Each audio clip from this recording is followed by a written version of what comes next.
Re à tous, bienvenue sur cette deuxième séquence de vidéos que je vous avais promis sur la continuité par rapport au Forum mondial de l'eau qui se tient actuellement à Dakar. Donc, sur cette vidéo, je vais parler un peu des différents types d'eau, de la différence entre les eaux et aussi du pourquoi est-ce que l'alarme est sonnée pour cette eau qui est une source qui est vraiment épuisable. Et la raison pour laquelle l'Occident s'est orienté vers l'Afrique pour choisir le Dakar, par exemple, pour choisir Dakar pour accueillir ce forum. Donc, sans pour autant tarder, on va entrer dans le but du sujet. Alors, récemment, sur ma précédente vidéo, j'ai parlé des nappes phréatiques. Donc, comme vous le savez bien, les nappes phréatiques sont des réserves naturelles d'eau qui sont à l'abri de la pollution, donc qui contiennent des eaux qui sont vraiment très propres et saines, qui sont buvables directement, parfois même qui sont traitées pour les rendre encore meilleures. Alors, les différents types d'eau que nous avons, on a l'eau de mer, qui est une eau salée, qui n'est pas du tout consommable. On a l'eau de... Alors, vous allez m'excuser, je suis un peu enrhumé aujourd'hui, là. Alors, je disais qu'on a l'eau de mer qui est les eaux des océans qui est très salée, qui n'est pas buvable, sauf si il y a une désalinisation qui est faite. Il y a l'eau, les eaux douces, il y a les eaux saumâtres, il y a les saumures, etc. Donc, en fonction du degré de salinité, nous avons plusieurs types d'eau. Et selon les classements ou selon ce que l'on recherche, on peut classifier les eaux. Nous avons les eaux qu'on trouve en profondeur, que j'ai énumérées récemment, qui sont les eaux qui proviennent des nappes phréatiques. Donc déjà, en parlant de nappes phréatiques, nous avons deux types de nappes phréatiques. Nous avons les nappes qui sont libres, qui sont celles qu'on atteigne en premier quand on creuse un puits, par exemple. Nous avons aussi les nappes captives, qui sont en dessous de ces nappes libres. Donc en dessous de ces nappes libres, il y a une roche qui est imperméable, qui les sépare de la nappe captive. Mais je ne dis pas que partout où vous creusez un trou pour avoir un puits, si vous creusez après avoir dépassé cette roche, vous trouvez de l'eau en bas ou bien un liquide. Non. C'est des conditions géologiques qui sont vraiment spécifiques en fonction des régions, etc. etc.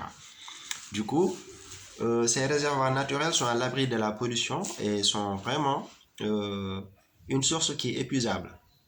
On dit épuisable pourquoi? Parce que tout simplement, quand on la prend et qu'on ne la remplace pas, forcément, elle va finir par s'épuiser. Et pourquoi est-ce qu'elle peut ne pas être remplacée? C'est parce que tout simplement, si vous avez remarqué, depuis quelques années, il y a un problème sur la pluviométrie. Il y a un problème sur les canicules, le réchauffement climatique, qui est dû selon certaines études à la pollution qui est en train de se faire. Vous partez en Chine, si vous n'avez pas de masque dans certaines régions, vous ne pouvez pas marcher, il y a tellement de pollution. Il y a les émissions de gaz à effet de serre, il y a les émissions de CO2, il y a quand même une détérioration du système ou encore une destruction de la couche d'ozone qui est au-dessus de la couche atmosphérique. Du coup, la destruction ou encore le déséquilibre qui est entraîné sur l'espace va forcément se répercuter sur le cycle de l'eau dont je vous ai parlé récemment sur la précédente vidéo. Donc, je vous avais expliqué comme quoi il y avait une évaporation qui se fait, il y avait une condensation, il y avait une précipitation, une infiltration ou un ruissellement un ruissellement en surface ou en profondeur, une alimentation des nappes phréatiques, une évaporation encore, une évapotranspiration au niveau des continents, etc., etc. Du coup, ce cycle va être détérioré. Ce cycle qui tourne en boucle va être détérioré. Comment? Tout simplement parce qu'il y a pas, il y a un dérèglement qui est fait. Et ce dérèglement climatique va se répercuter bien sûr soit sur la pluviométrie ou bien sur la température, etc. Et du coup, ceci a poussé les gens à penser sur des alternatives qu'il faudra mettre en place ou bien de soulever, de parler du problème de la chose, ou encore de la cause, ou encore des solutions qui pourraient être mises en place. Alors, je parlais des différents types d'eau. Nous avons les eaux qu'on trouve dans les lacs, les eaux des lacs. Nous avons les eaux qu'on trouve dans les rivières ou dans les fleuves.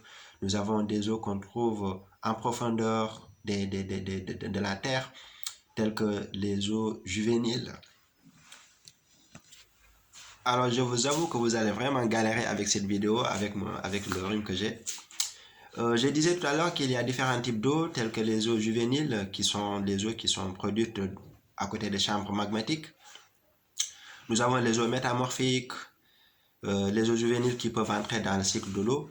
Nous avons les eaux anciennes, je peux l'appeler comme ça pour simplifier la tâche, des eaux qui étaient coincées entre les couches géologiques d'il y a une centaine de millions d'années. Je peux donner l'exemple de la rivière dont vous entendez parler que Kadhafi a créée pour alimenter le désert en eau. Donc c'était une eau qui était bloquée en profondeur par des couches géologiques et lui il a utilisé cette eau ou encore il a pu atteindre cette eau pour alimenter que ce soit les cultures, que ce soit la consommation domestique, etc.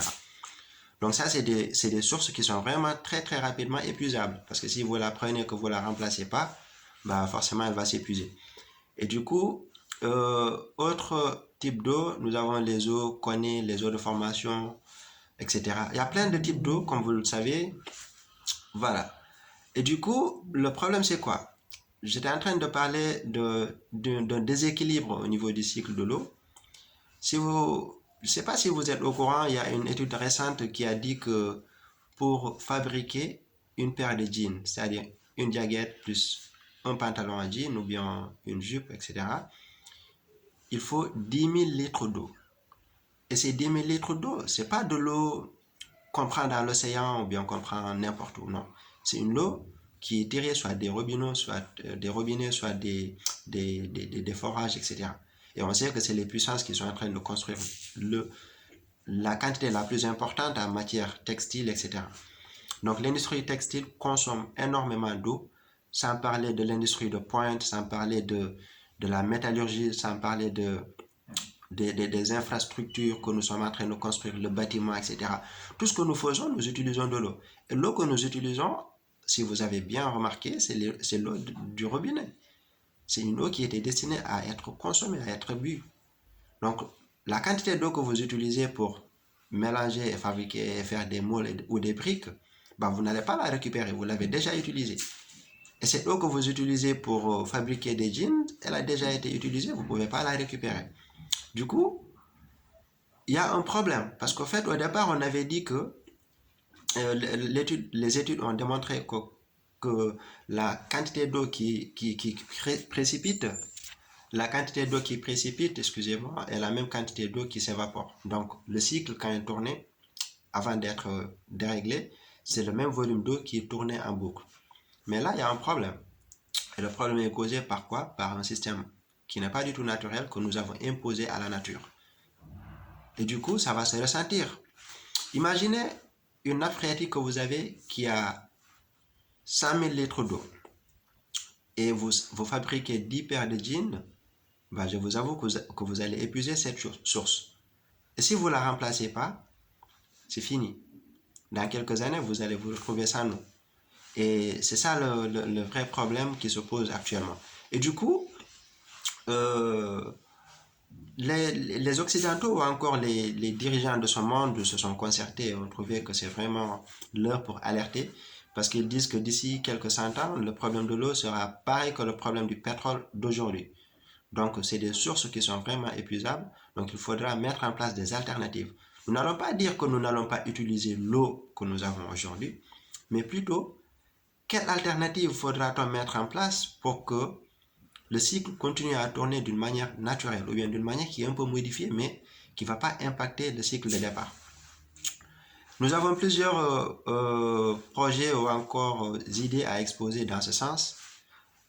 Ça, je vous en parlerai sur la prochaine vidéo. Mais là, d'abord, on va parler aussi du cause ou encore de la raison pour laquelle les Occidentaux se sont dirigés vers l'Afrique pour vouloir organiser ce sommet à Dakar.